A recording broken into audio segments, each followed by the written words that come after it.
أعوذ بالله من الشيطان الرجيم. بسم الله الرحمن الرحيم. والمرسلات عرفا فالعاصفات عصفا والناشرات نشرا فالفارقات فرقا فالملقيات ذكرا عذرا أو نذرا إنما توعدون لواقع فإذا النجوم طمست وإذا السماء فرجت وإذا الجبال نسفت وإذا الرسل أقتت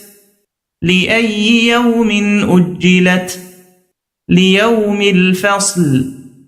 وما أدراك ما يوم الفصل ويل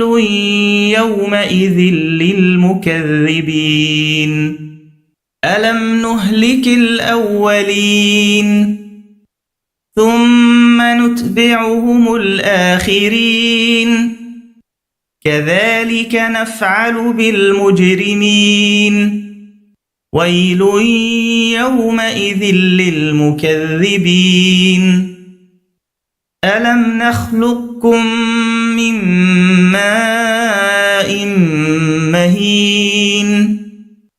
فجعلناه في قرار مكين إلى قدر معلوم فقدرنا فنعم القادرون ويل يومئذ للمكذبين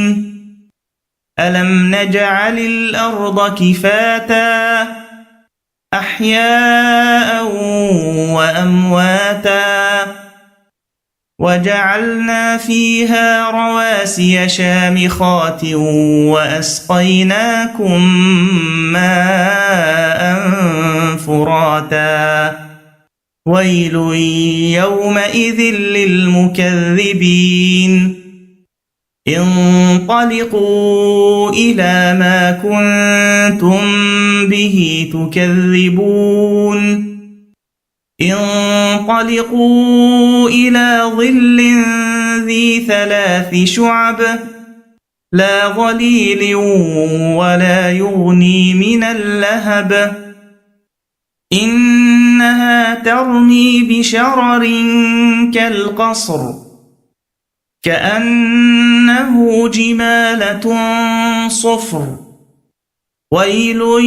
يومئذ للمكذبين هذا يوم لا ينطقون ولا يؤذن لهم فيعتذرون ويل يومئذ للمكذبين هذا يوم الفصل جمعناكم والأولين فإن كان لكم كيد فكيدون ويل يومئذ للمكذبين إن المتقين في ظلال وعيون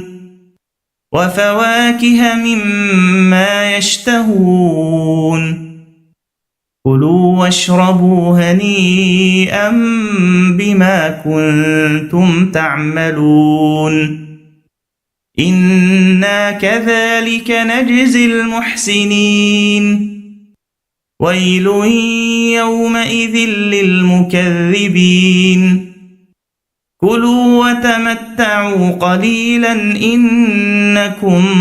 مجرمون ويل يومئذ للمكذبين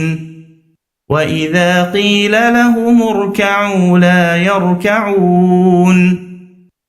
ويل